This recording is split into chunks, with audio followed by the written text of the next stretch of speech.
अपने श्री हरिदास तुलाधार जी जो महापुरुष श्री हरिवंश तंत्र की कृपा के अद्भुत भाजन बने हुए हैं, कैसा इनका प्रभाव है। श्री भगवत मुदित जी कह रहे हैं, भगवत साधु परारथी परमारथ की दे, शिव अरुदधीच समान कली या में नहीं संदेह। कलयुग में श्री हरिदास तुलाधार जी महाराजा उसीगर नरेश शिवी के समान शरणागत रक्षक और ब्रह्म ऋषि दधीच के समान परोपकार में अपने शरीर छोड़ देने वाले हैं। ऐसी इनकी हृदय में भक्ति है कि शरणागत की रक्षा करने में महाराज शिवी के समान है और दूसरे का उपकार करने में महर्षि दधीच के समान है। तो हरिदास तुलाधार जी सदैव दया और करुणा में भींगे रहते थे। ये उपासक का, ये रसिकों का स्वभाव है, ये संतों का स्वभाव है। पर दुख द्रवई सो संत पुनीता, जो दूसरे के दुख को देखकर द्रवित हो जाए, जरा सा किसी को दुखी देखे तो लगे कैसे इसको सुख पहुंचा दे, ये भगवत प्रेमी महात्मा के हृदय की स्थिति होती है। अगर हृदय में दया नहीं तो साधुता कैसी। पर ध्यान रखना है, दया करना है, ममता नहीं करना है, दया करना है। अगर दया के साथ ममता जुड़ गई तो भरत जी जैसी स्थिति हो जाएगी। जैसे भरत जी ने दया की हिरण पे और ममता कर बैठे तो भगवत चिंतन छूट गया और उनको हिरण बनना पड़ा। इसीलिए श्री भगवान ने कहा है, अद्वेष्टा सर्वभूतानां मैत्रः करुण एव च पर निर्ममो निरहंकारा। जो ममता है वो आने न पाए जीवन में, क्योंकि जहां करुणा करोगे वहां ममता आ जाएगी, जहां करुणा करोगे वहां ममता आ जाएगी। और जहां आप किसी की सेवा का भाव करोगे अपने आप कर्तृत्व अभिमान जागृत हो जाएगा। यदि अहमता और ममता है तो आपकी जितनी भी सेवा वो सब बंधन कारक हो जाएगी। मैत्रा करुणेवच, मित्रता का भाव सबसे रखो, सबके सुहृद बने के हृदय में भाव को बढ़ाओ, सबके प्रति सुख बढ़ाने की भावना रखो। लेकिन अहमता ममता रहित होकर के निर्ममो निरहंकारा, निर्मम होकर के करुणा करो। जिसकी सेवा करनी है तो दो बातें जीवन में आनी चाहिए, उसके प्रति ममता ना होने पावे और अहंकार ना होने पावे। निर्ममो निरहंकारा, अगर ये सावधानी नहीं है तो दया बिना साधु कसाई, और दया करी तो आफत आई। दया नहीं तो साधुता कैसी, और दया के साथ यदि अहमता ममता आ गई तो आफत आ गई, फंस गया। इतना बड़ा राजर्षि महात्मा एक हिरण के चक्कर में ऐसा फंसा कि अगला जन्म हिरण का तीसरे जन्म जाके भगवत साक्षात्कार हुआ। सावधानी दया के साथ ममता की सावधानी। ममता सिर्फ युगल चरणारविंद में हो, समता संसार में, ममता श्री गोरे चरणारविंद में हो। ममता सदैव गोरे चरणारविंद में रहे ऐसी स्थिति से युक्त होकर ही सेवा में जाए। यदि किसी भी समाज में किसी भी जीव की सेवा करने की अवसर मिला है तो आप सावधान रहे, गोरे चरणारविंद की ममता किसी भी तरह से छूटने ना पावे। यदि गोरे चरणारविंद की ममता छूटी तो अहमता और ममता जहां आप सेवा कर रहे हो वहां हुई कि आप फंस गए। बस यही सावधानी, यही युक्ति है। साधु और संसारी में अंतर यही है। संसारी अहमता ममता से युक्त होकर जो करता है वही उसको बांधने वाला होता है, और साधु जो भी करता है अहमता ममता से मुक्त होकर के करता है। अंतर इतना है, हर संसारी सकामता पूर्वक करता है और साधु निष्कामता पूर्वक करता है, निर्मम होता है, निरहंकार होता है। बस ये सावधानी देखनी है कि दया तो करे पर कहीं दया के साथ अहमता ममता ना हो। यदि अहमता ममता हुई तो फंस जाएगा। श्री हरिदास तुलाधार जी अपने गुरुदेव श्री हरिवंश महाप्रभु के अद्भुत कृपा का अनुभव किए हुए हैं। ये सदैव प्रियालाल के चिंतन में और सदैव साधु समागम में अपने तन को रखने वाले हैं। इनकी जब 95 वर्ष की आयु, बरस 5 घट 100 के भय, तो 100 में 5 घटाओ तो 95 वर्ष के हुए तो इन्होंने हरिवंश महाप्रभु से प्रार्थना की कि हमारी इच्छा है कि हम ब्रजमंडल में भ्रमण करके और जहां कहीं भी हम संतों का समागम सुने तो वहां दर्शन करने की इच्छा है। ये होता है, जो प्रेमी जन होते हैं उनके हृदय में प्रेमी जनों के दर्शन की भूख बनी रहती है। देखो भगवान शंकर को कौन सा ज्ञान प्राप्त करने की जरूरत है, लेकिन काकभूषुंड जी आसन पर विराजमान है और भगवान शंकर हंस बने हुए उनके चरणों के नीचे बैठे हुए भगवत चर्चा सुन रहे। ये स्वभाव, एक व्यसन बन जाता है भगवत प्रेमी महात्माओं से मिलने का। भगवत प्रेमी महात्मा को अधिक से अधिक संत के दर्शन हो, अधिक से अधिक संत सेवा मिले, अधिक से अधिक संत समागम हो, यही एक आशा रहती भगवत प्रेमी महात्माओं की। भगवान के दर्शन होने पर ये मांग करते हैं। जो जो भगवत प्रेमी महात्मा भगवत साक्षात्कार किए, उन्होंने यही मांगा, प्रभु आप मिले हमें, ऐसी बात नहीं, आपके प्रेमी जनों का सदैव हमें संग रहे। ये बार बार महापुरुषों ने मांगा। ऐसी कोई विशेष रस भरी बात है जो भगवान से भी श्रेष्ठ है भगवत भक्तों के बीच में। क्योंकि भगवान के पास भगवत प्रेम की चर्चा, भगवत यश की चर्चा नहीं मिलती, वो भक्तों के बीच में मिलती है। भगवान के पास भक्तों की चर्चा सुनने को मिलेगी और भक्तों के बीच में भगवत प्रेम की वार्ता सुनने को मिलती है। इसीलिए भगवत प्रेमी महात्मा सदैव भगवत प्रेमी महात्माओं का दर्शन, संभाषण अंदर से चाहते रहते हैं कि हमें भगवत प्रेमी महात्माओं का संग मिले। गुरुदेव भगवान से आदेश लेकर इनकी 95 वर्ष की आयु है, लेकिन ये भगवत चिंतन में रहने के कारण आत्म बलवान और शरीर से भी पुष्ट है। ये भ्रमण करते हुए संत महापुरुषों की सेवा और दर्शन की लालसा से जा रहे थे तो देखा एक जंगल में एक बलवान सिंह गाय को दबोचे हुए। देखते ही इनका हृदय द्रवित हो गया कि क्या करूं, कैसे सिंह को बचाऊं। तत्काल भाव आया, चराचर जगत भगवत स्वरूप है, सिंह में भी श्री भगवान है। दौड़ के गए और सिंह के सामने साष्टांग दंडवत करके चरण पकड़ लिए और कहा, हे भगवान आप मुझे खा लो, ये गाय हमारी मां के समान है। हमारे सनातन धर्म में गौ को माता का स्थान दिया गया है। आज देखो माता के साथ हम कैसा व्यवहार कर रहे हैं। देखो इन रसिक महापुरुषों को अपना जीवन समर्पित कर रहे हैं गौ के लिए, और आज हम कुत्ते घर में पालते हैं और गौ को कसाई को दे देते हैं। दुर्गति नहीं होगी तो क्या होगी? ऐसे बच्चे पैदा होंगे कि जूते चलाएंगे तुम्हें और अनाथालय में डालेंगे, कभी पानी बुढ़ापा में नहीं देंगे। जो धर्म का पालन करता है, धर्म की रक्षा करता है, धर्मो रक्षति रक्षता, धर्म उसकी रक्षा करता है। भगवान किसी न किसी रूप में आके उसकी सेवा जरूर करते हैं। जो सदैव गौ ब्राह्मण साधुओं की प्रति सद्भावना रखता है, उनकी सेवा में मगन रहता है। अगर हम एक रोटी रोज गौ को निकालें तो क्या घाटा पड़ जाएगा?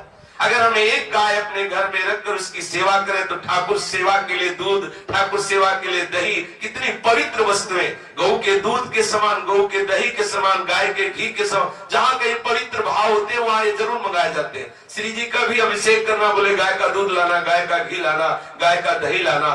देखो किसी का मूत्र प्रयोग नहीं होता, लेकिन पंचगव्य जो पहले दीक्षा के पहले पिलाया जाता है वो गाय के मूत्र और गाय का गोबर उसमें मिला हुआ होता है। पंचगव्य कहते ही उसे है। आप विचार करो, ऐसी पवित्र गाय के हमारे यहाँ क्या दुर्दशा हो रही। हम गाय पालने के लिए तैयार नहीं, लेकिन शुद्ध गाय का दूध पीने के लिए तैयार है।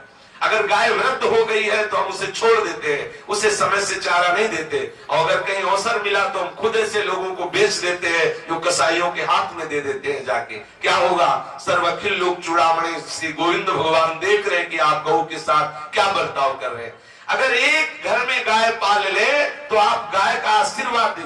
जितने तीर्थ है जहां गाय बंधती है वहां रहते हैं। गाय के खुर जहां पड़ते हैं, गाय जहां गौमूत्र पड़ता है, गौ गोबर पड़ता है, वहां लक्ष्मी और समस्त पवित्रता है, समस्त तीर्थ वहां वास करते हैं। गौशाला में बैठ के भजन करो, देखो कैसा आनंद का अनुभव होता है। पर बड़ा आश्चर्य का विषय है कि कुत्ता पाला जाता है। कुत्ता रसोई में जाके लघुशंका कर दे तो कोई परेशानी की बात नहीं, लेकिन गाय का मूत्र दरवाजे पे नहीं गिरना चाहिए, जो तीर्थों का भी तीर्थ है। गाय के गोबर में लक्ष्मी का निवास है, गाय के मूत्र में तीर्थों का निवास है। बड़ी दुर्गति हो रही। हम कुत्ते का मुंह चाटेंगे लेकिन गाय के पीठ पे हाथ नहीं फेर सकते, एक गौ नहीं पाल सकते हैं। देखो हमारी जो शारीरिक और मानसिक स्थिति कमजोर होती जा रही है, उसका कारण है पवित्रता रहित भोजन। जो हम चाहते हैं कि सुंदर घी मिले। आप सोचो, हमारे यहाँ सनातन धर्म में प्राण त्याग दिया लेकिन अब अच्छे पदार्थ नहीं खाए। ये औरंगजेबादी जो बड़े बड़े मुसलमान सम्राट हुए, ये जबरदस्ती ब्राह्मणों और हिंदुओं को मांस आदि खवाने की चेष्टा करते। इसके पहले वो अपने प्राण त्याग देते, क्योंकि वो विधर्मी आएगा और हमारे घरों में अत्याचार करेगा। पूरा परिवार का परिवार आत्महत्या कर लेते, लेकिन उनके हाथ नहीं लगे। आज हमें घी में गाय की चर्बी मिला के दी जाती है। प्रायः कितनी बार ये बातें प्रकाशित हुई। ऐसी दुर्दशा क्यों हो रही है? क्योंकि हम गौओं का पालन नहीं कर रहे, गौएं जा रही, कट रही, और क्या होगा? अब हम चाहते हैं शुद्ध देसी घी, लेकिन गौ सेवा नहीं करना चाहते। हम चाहते हैं हमें प्योर दूध मिले गाय का, लेकिन सेवा नहीं करना चाहते। हम चाहते हैं हम बीमार ना हो। आप गाय के कंडे अच्छी रोटी बना के देखिए, आपकी कितनी बीमारी दूर होती है। लेकिन नहीं, हमें गौ सेवा करनी। जहां गाय लघुशंका करती है और गोबर करती है, वहां से जो वायु निकलती है वो रोगों का नाश करने वाली होती है। चाहे जितना बड़ा कैंसर का मरीज हो, रोज गौमूत्र पिए और गौ गोबर का लेप करे और गौशाला में वास करे, देखो कितनी जल्दी खत्म हो जाएगा। ऐसा थोड़ी, गाय साक्षात श्री गोविंद ने गाय की सेवा की भगवत स्वरूप है। जो नरसिंह भगवान का भाव करके उस शेर के पैर पकड़े श्री हरिदास तुलाधार जी ने और कहा, हमारे सनातन धर्म में गाय को माता का पद दिया गया है। कोई अपनी माता को सताए तो बेटे के हृदय में कैसा होता है? अपनी माता को कोई पीड़ा दे रहा हो तो बेटा चुप बैठ सकता है क्या?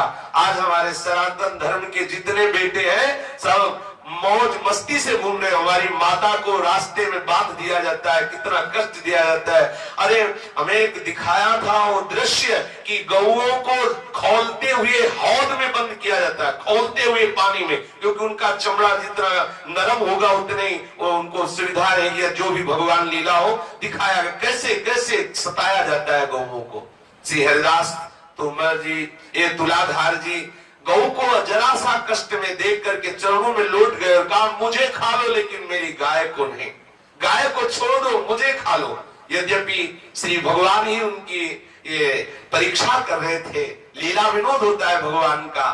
जैसे पहलवान अपने शिष्य को पुष्ट करता है, फिर ताल ठोक के वही लड़ता है और देखता है कि जो मैंने दांव पेच सिखाया इसे किस तरह से वो हमारे ऊपर दांव पेच फेंकता है। ऐसे स्त्री भगवान सदगुरु रूप से, पूर्ण रूप से धर्म की शिक्षा देते हैं और फिर उसी की परीक्षा लेते हैं। जैसे मास्टर अपने विद्यार्थी को पढ़ाता है, जो पढ़ाता है फिर वही परीक्षा लेता है। ऐसे श्री भगवान साधुता की, धर्म की, दया की परीक्षा लिया करते हैं। हरिदास तुलाधार जी चरणों में गिर गए और कहा, हे करुणा निधान, आप हमें खा लो लेकिन गाय को मत मारो। तब सिंह रूप जो भगवान थे उन्होंने कहा कि मुझे बहुत भूख लगी और मेरे लिए कोई गाय आदि का विधान थोड़ी है कि गाय की रक्षा करनी चाहिए, अमुक को खाना चाहिए। हमारा आहार है गाय, हम तो खाएंगे, हमें तो बहुत भूख लगी है। दैव ने विधान के द्वारा हमें गौ खाने का विधान किया है, इसलिए हमें कोई दोष नहीं लगता, मैं तो खाऊंगा। बोले, या को तजो मुंह को खाओ, मुझे खा लो लेकिन आप गाय को छोड़ दो। बोले, तुम्हारे पाने से क्या होगा? 95 साल के हो, हड्डी हड्डी दिखाई दे रही है और मैं बहुत भूखा हूं, तुम्हारे खाने से तो हमारे पेट में कुछ पल्ले पड़ेगा नहीं। अच्छा, अगर ऐसी बात है तो तुम अभी रुको, रात भर का हमें समय दो।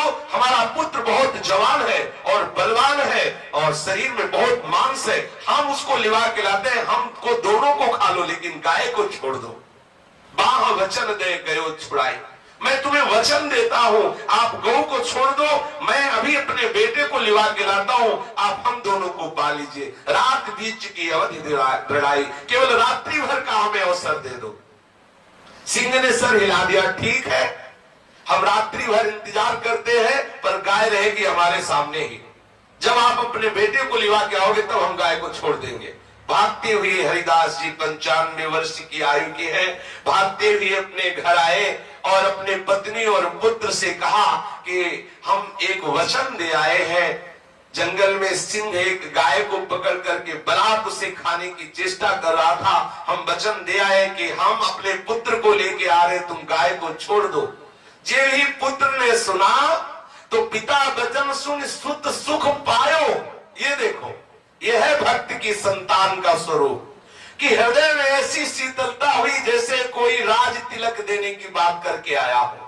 बहुत सुखी हुए हरिदास तुलाधार जी के पुत्र और कहने लगे कि पिताजी, आज मुझे इतनी प्रसन्नता हो रही कि आपने इस नासवान शरीर को ठिकाने लगा दिया।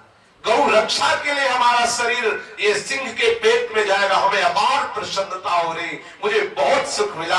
पिताजी, आप वास्तविक हमारे पिता हो कि मेरो जन्म सुफल करवाओ, नश्वर वप पर काज लगाओ। आज दूसरे की रक्षा के लिए हमारा शरीर जाएगा, ये हम आज अपने को धन्य मानते हैं, आज हम अपने शरीर को धन्य मानते हैं, आज हम अपने कुल को धन्य मानते हैं। है। आज हम अपने पिता को धन्य मानते हैं। परहित लाग तजै जो देही, संतत संत प्रशंसै तेहि। मेरा जन्म सफल हो गया। हरिदास तुलाधार जी के हृदय में अपार शीतलता हुई कि मेरा पुत्र मेरे वचन में सुख का अनुभव कर रहा है, दुख का नहीं। अब भोर होते ही पहले पुत्र जाकर पिता को कह रहे हैं। वैसे हो आजकल हो तो कहते तुम्हें मरना तो मरो जाके, गाय के पीछे हम थोड़ी प्राण देने वाले। ये बुढ़ौना एक न एक प्रपंच करते ही रहता। बोले अब आया के गाय के बचाने के लिए चलो, सिंह तुम्हें खाएगा। और हो सकता है वहां न जाने दे, पहले ही गर्दन दबाने की चेष्टा करे कि ये जो प्रपंची पिता है हमें मरवाना चाहता। लेकिन देखो भक्तों के भक्त ही प्रकट होते हैं। प्रातः काल होते ही पुत्र ने शीघ्रता पूर्वक पिता को जगाया और कहा चलो आप वचन दे आए हैं, रात्रि व्यतीत होते ही हमको उनको सामने पहुंचना है, अपना वचन सत्य कर लीजिए और मुझे सिंह के सामने भोजन के रूप में समर्पित कर लीजिए। पिता ऐसे वचन सुनकर आह्लादित हो गए। हरिदास तुलाधार जी हृदय से लगाया और दोनों उत्साह से पूर्ण होकर के वन के लिए गए। जैसे कोई बहुत बड़ा पद प्राप्त करने के लिए जा रहा हो, ऐसे पिता पुत्र उत्साहित होकर वन की तरफ भागे। लिखा सुतलेसन पिता उठी धायो, दौड़ते हुए दोनों गए। वन में जब गए तो देखा सिंह सो रहे। हरिदास जी ने सोचा सिंह सो रहे हैं, सोते हुए जगाना नहीं चाहिए, भगवान ही विश्राम कर, जब जगेंगे तब खा लेंगे। एक पहर तक खड़े रहे।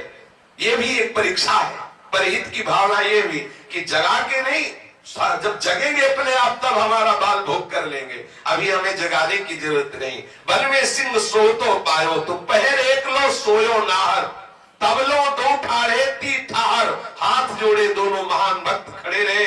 जब सिंह स्वरूप भगवान जगे तो जगते ही भयंकर गर्जना की। गर्जना सुनकर के आसपास वन के जितने पशु पक्षी सब शोरगुल करते हुए भाग गए। लेकिन हरिदास तुलाधार जी और उनका पुत्र हाथ जोड़े सर झुकाए खड़े रहे। सिंह बार बार डरपा रहा है, घोर गर्जना कर रहा है, लेकिन दोनों सूरवीर श्री राधा वल्लभ लाल के चरणारविंद का चिंतन करते हुए तनिक भी भयभीत नहीं हो रहे। जो प्रभु का शरणागत होता है, समुझ जाए शरण ते डरत ना काल डर। काल की भी सामर्थ्य नहीं कि उसे भयभीत कर सके, क्योंकि शरणागत का पहला लक्षण है निर्भय। काल व्याल भय रहित शरीरा, एक रोम भी भय से नहीं खड़ा हुआ, निर्भय होकर मंद मंद मुस्कुराते हुए, सर झुकाए हुए, हाथ जोड़े हुए खड़े। सिंह हार गया, बार बार दहाड़ करके बार बार घुर्राता हुआ दौड़ता, लेकिन देखा इन दोनों के हृदय में कोई डर नहीं है। जे देही धरि लोभ कराही, काल व्याल तिन्ही को खाही। जो शरीर धारण करके संसार के भोगों में फंसे हुए हैं, वही मरने से डरते हैं। प्रेमी महात्मा जन शरीर के छूटने से भयभीत नहीं होते। जैसे सांप को उत्साह होता है केचुल त्यागने का, ऐसे ही प्रेमी भक्तों को शरीर त्यागने में सुख का अनुभव होता है। मरने से सब जग डरा, मेरू मन आनंद, कब मरी हो कब भेटी हो पूरन परमानंद। आनंदित होकर दोनों पिता पुत्र खड़े हुए हैं। बस सिंह ने विचार किया कि देखो ये कितने सत्यवादी है, ये कितने निर्भय है। पग पग पर परीक्षा। जब आए तब सो रहे थे, उठाया नहीं, ये भी परीक्षा। परहित की कैसी भावना, खड़े एक पहर तक, जब जगे तो ये परीक्षा, भयंकर गर्जना, कोई भय नहीं। अब दूसरी परीक्षा ये हुई कि ठाकुर जी का स्वरूप प्रकाशित हो गया, सिंह रूप गायब हुआ। देखा कि शंख चक्र गदा पद्म धारण किए हुए, वक्षा स्तर पर श्रीवत्स का चिन्ह, कौस्तुभ मणि पीतांबर लहरा रहा है। ये तो गलबैया दिए हुए निकस कुंज ठाढ़े भय, भुजा परस्परंस श्री राधा वल्लभ मुख कमल निरख नयन हरिवंश। अब नेत्रों की बांध पड़ गई है गोरी प्रिया और सावरे लाल के दर्शन की। तो गरुड़ पर विराजमान शंख चक्र धारण की हुए अद्भुत महामहिमा में सामवेद जिनके पंखों से प्रकट होता रहता है, ऐसे गरुड़ की पीठ पर विराजमान श्री हरि को देखकर भी श्री हरिदास जी के हृदय में गुदगुदी नहीं हुई। उनके नेत्र प्यासे के प्यासे वैसे ही रह गए जैसे प्यासे को रबड़ी दिया जाए तो कैसा लगेगा। उसे तो पानी चाहिए, रबड़ी थोड़ी चाहिए। हरिदास तुलाधार जी के नेत्र तो युगल रूप माधुरी का अद्भुत रसास्वादन, ये ऐश्वर्य रूप उनको कैसे रुचे। प्रभु ने देखा कि इनके हृदय में न नमस्कार करने की स्थिति है, केवल ये ऐसे उदासीन खड़े जैसे जानते भी नहीं है गरुड़ का स्वरूप और श्री हरि का वो चतुर्भुज रूप, अंतर ध्यान हो गया। तत्व तो एक ही है ना। देखा कि बहुत कट्टर उपासना में स्थित है, इनके हृदय में किसी भी तरह का लाभ नहीं हो रहा हमारे दर्शन के। तो देखा कि ललित त्रिभंगी श्री लाल बिहारी मुरली धारण किए हुए जो उनका उपास्य स्वरूप है वो सामने प्रकट हो गया। मुरलीधरन त्रिभंगी रूप जो श्री हरिवंश चंद्रजू ने रूप का वर्णन किया, जय स्वरूप श्री गुरु ने बताए पुनि वैसे दर्शन पाए, जगमग भूषण बसन अनु अंगों की कांति प्रकट हो रही है, भूषणों की अद्भुत ज्योति प्रकट हो रही है। श्याम बरन ललित त्रिभंगी मंद मंद मुस्कुराते हुए लालजू और गौर बरन प्यारी ढिग सो है। गौर बरन श्री स्वामी जी लालजू के समीप विराजमान है, जिनकी चरण कांति के तेज के सामने करोड़ों रमा और करोड़ों रति का जो ऐश्वर्य है, जो तेज है, वो हे हो जाता है। आपको लगेगा करोड़ों रमा करोड़ों लक्ष्मियों के सौंदर्य को तो उनकी दासियां हे कर देती है। लक्ष्मी कोटि विलक्ष लक्षण लीला किशोरी सतई राधाध्यम ब्रज मंडले मधुरम राधा विधानम परम। राधा दासियों का ऐसा सौंदर्य है कि करोड़ों लक्ष्मियों का ऐश्वर्य और सौंदर्य आश्चर्यचकित होकर हतप्रभ हो जाए, ऐसा स्वामिनी जी की दासियों का।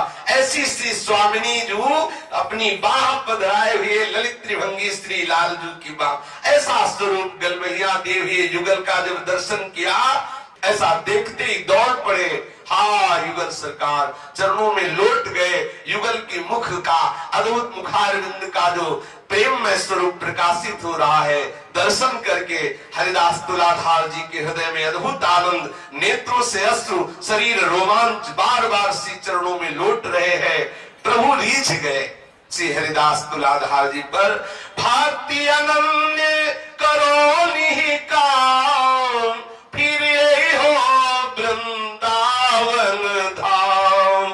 जाओ, सदैव मेरी अविचल भक्ति तुम्हारे हृदय में बसी रहे और तुम निरंतर हमारे चिदानंद में वृंदावन धाम में सहचर्य रूप से हमारे इसी रूप की सेवा को प्राप्त करो। ऐसा युगल सरकार आशीर्वाद दे के अंतर्ध्यान हो गए। जो इस कोटि के अनन्य रसिक महापुरुष होते हैं तो गुरुजन उनको आदेश कर देते हैं वृंदावन बाहर के भी जाने के लिए, क्योंकि उनके हृदय में वृंदावन होता है।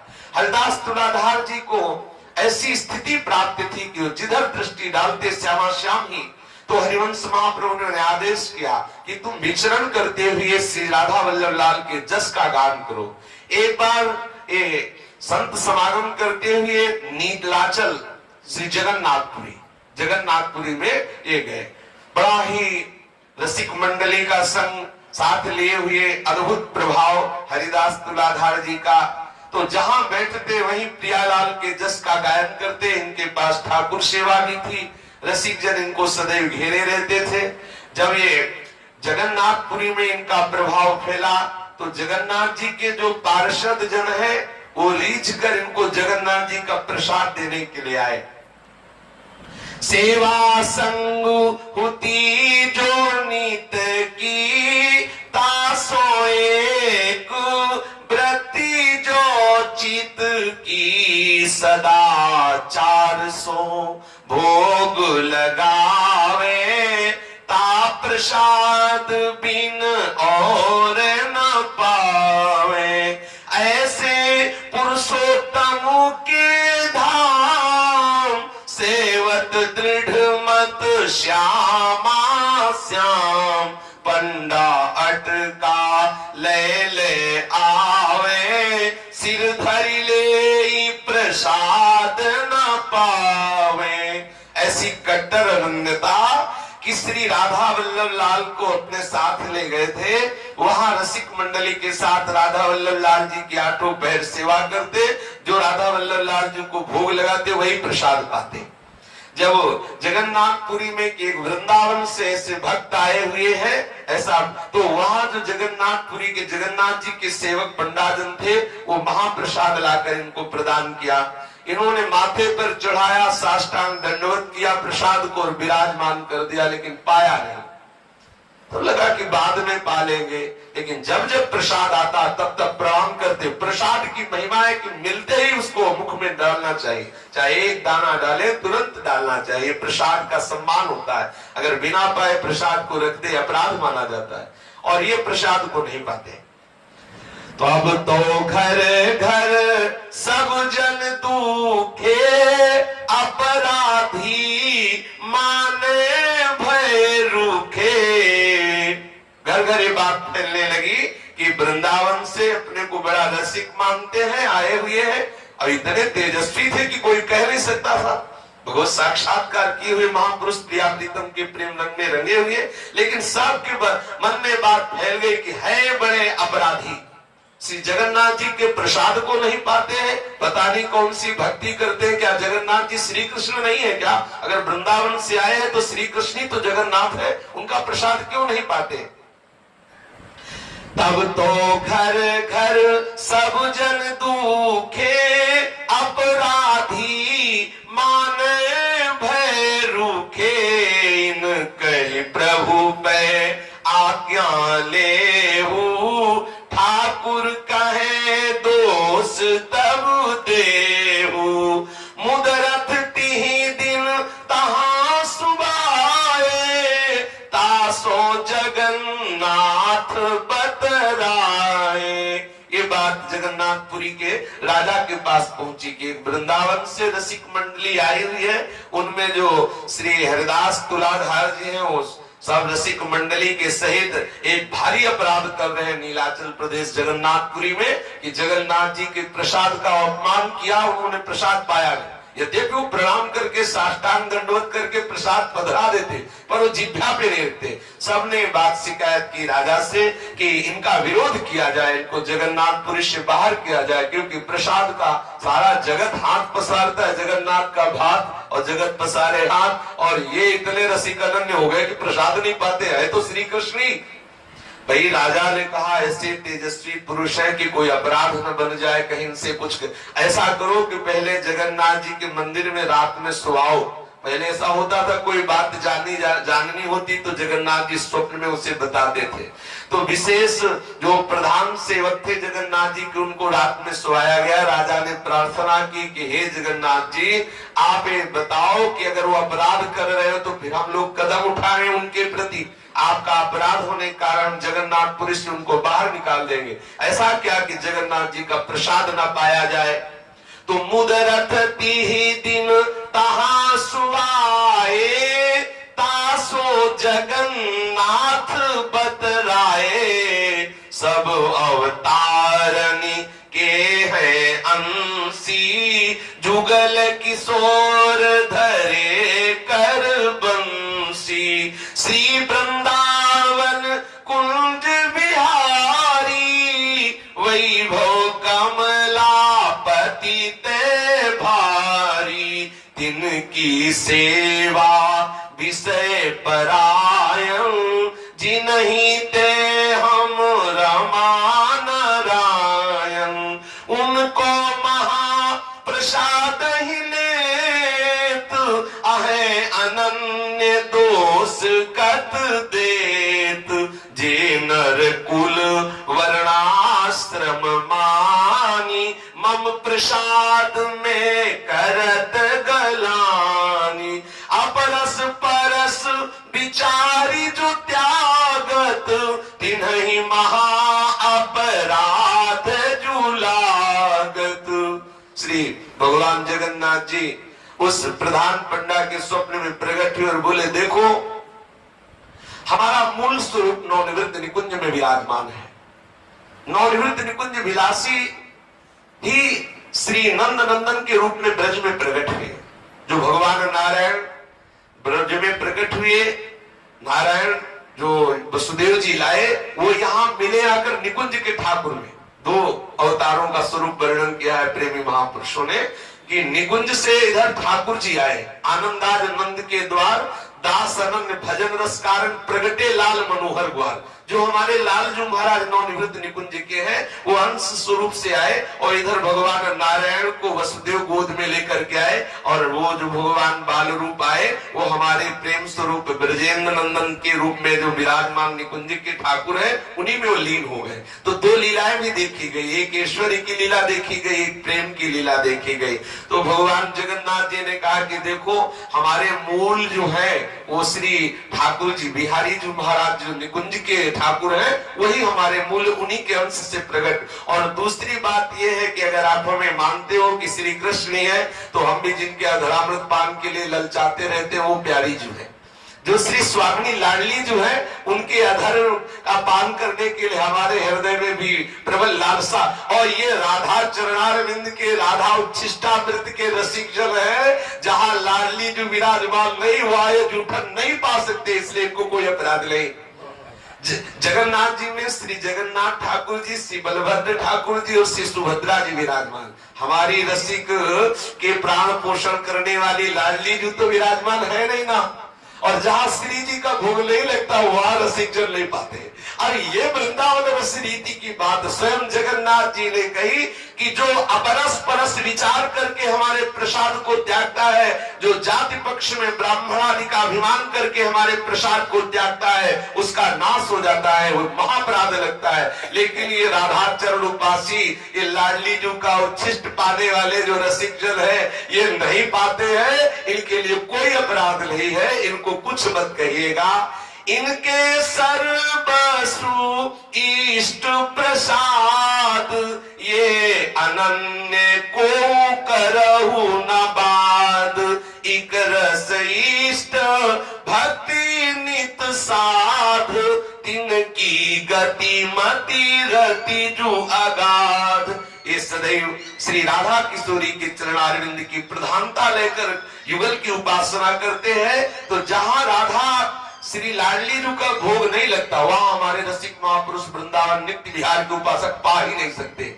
यहाँ इसीलिए श्री भट्ट देवाचार्य जी ने कहा विपिन राज सीमा के बाद हरिहु को न निहार, क्योंकि लाडली जी अगर नहीं तो हरि की तरफ भी देख लेंगे। राधा संग बिना नहीं श्याम, श्याम बिना नहीं राधा नाम, छिन छिन प्रति आराधत राई राधा नाम श्याम। अब ये वृंदावन की उपासना है, इसमें बुद्धि काम नहीं करेगी, इसमें निष्ठा काम करेगी। जब आप इस रस में जुड़ेंगे तो आपको पता चलेगा कि वृंदावन नित्य विहार रस में कैसा अपार प्रेम है। प्यारी जू की फसक में जो रसिक महापुरुष रहते हैं वो लाल जू की भी तब तक जूठन नहीं पा सकते जब तक वो प्यारी जू की जूठन नहीं पाएंगे। पहले प्यारी जू को पवा के तब लाल जू को पवाया जाता है, तब यहाँ प्रसाद पाया जाता है। अगर प्यारी जू विराजमान नहीं है तो नंद नंदन की जूठन नहीं पा सकते हमारे यहाँ के रसिक महापुरुष। चाहे स्वामी जी का परिकर हो, चाहे हित जू का परिकर हो, आप देख लो बिना प्यारी जू का भोग लगे। क्यों? ये कोई भगत थोड़ी है, संत थोड़ी है, वे कौन है? बोले दासियां है श्री जी की। जब तक श्री जी की जूठन नहीं तब तक दासियां पा ही नहीं सकती। हमारी स्वामिनी जी पाएंगी वही हम पाएंगी। इसीलिए जो रसिक महापुरुष जन है इनकी रस रीति को समझने के लिए कहा है भगवत रसिक। रसिक की बात है, रसिक बिना को समझ सके ना। श्री जी को प्रसाद जैसे लोग लगा में गाए तो बरसाने श्री जी को प्रसाद भोग लग गया जी, फिर लाला के यहाँ ले जाएंगे तो भोग लग जाएगा। अब नंदगांव, हाँ ठीक बात ऐसा है।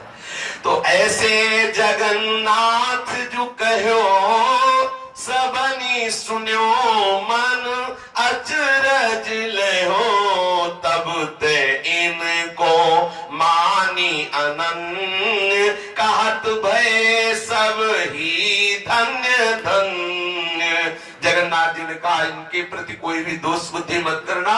ये वृंदावनेश्वरी के चरणारविंद के उपासक है, जिन चरणारविंदों से हमारा हृदय शीतल होता है।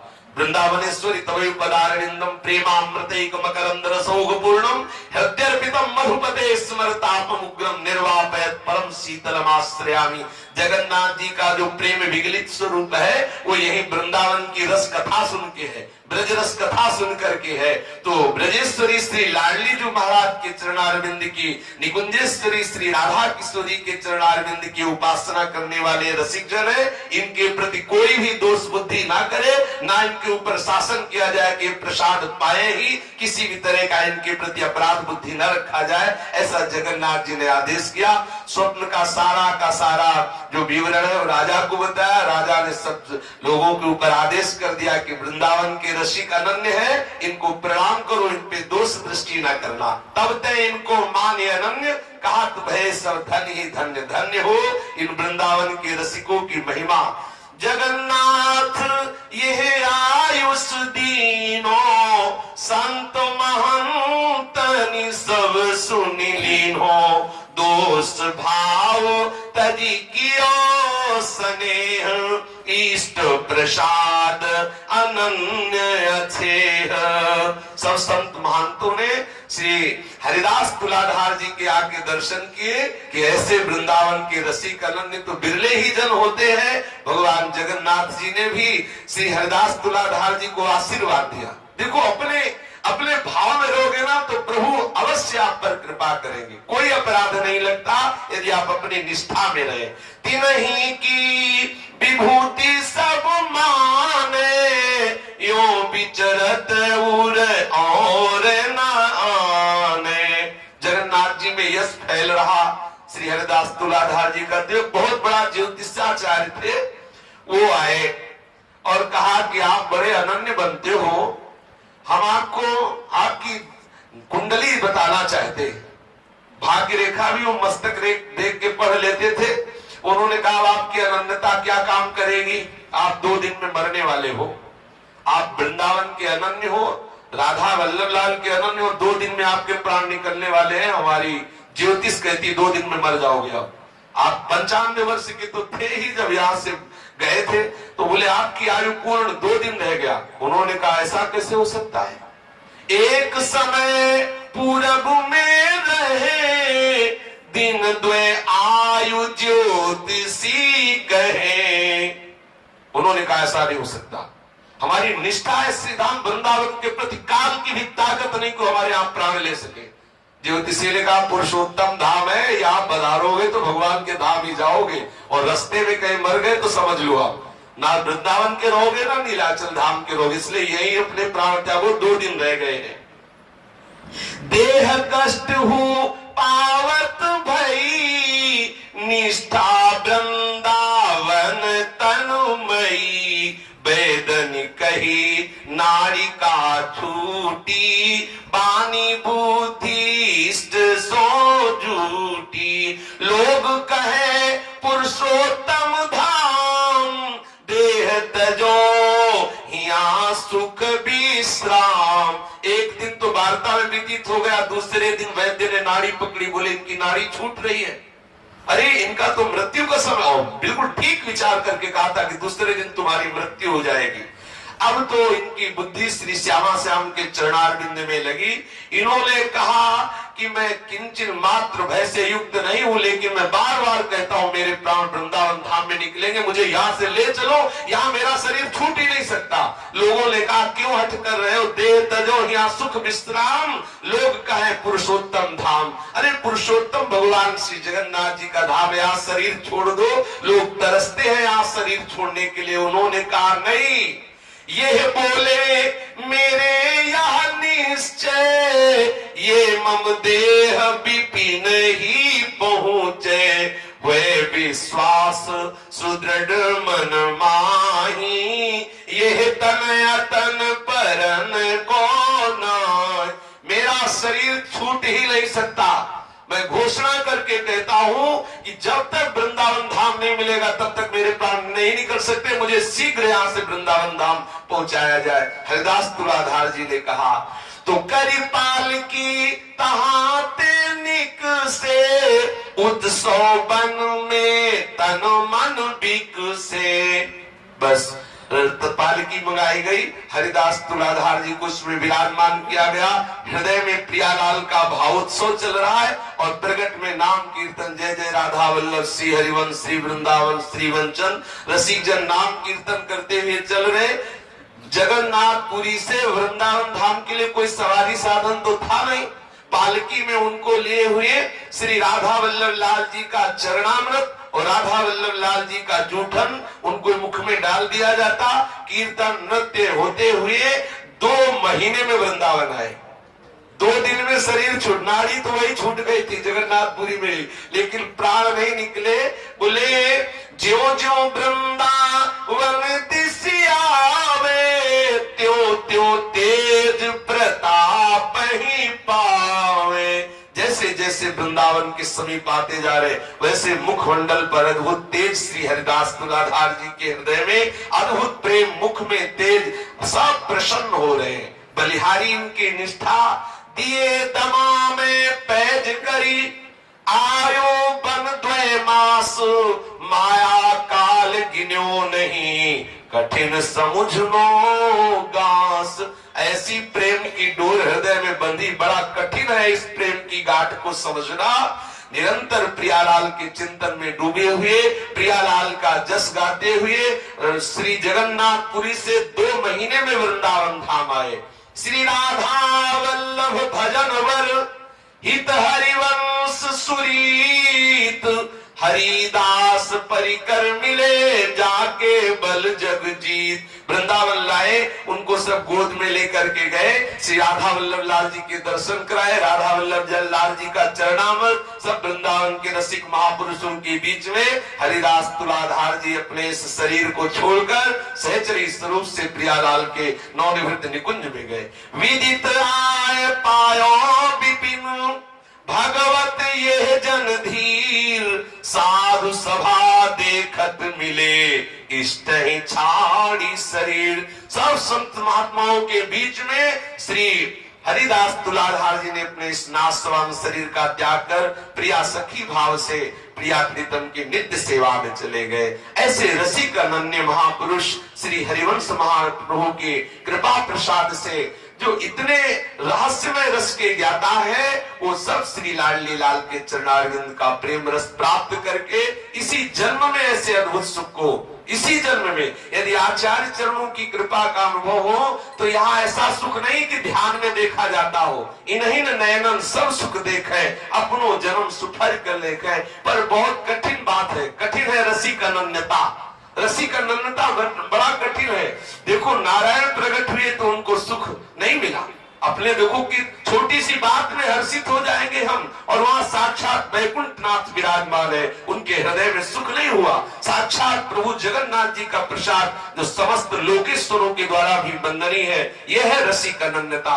देखो आयु खत्म 2 दिन में, लेकिन 2 महीने में वृंदावन आए। जिए काल बस ना परे, समुझ जाए शरण ते डरत ना काल डर। इसीलिए रसिक अनन्य महापुरुषों की शरण से जिस रस की प्राप्ति होती है वो किसी और साधन बल से हो ही नहीं सकती। श्री राधा वल्लभ लाल की जय।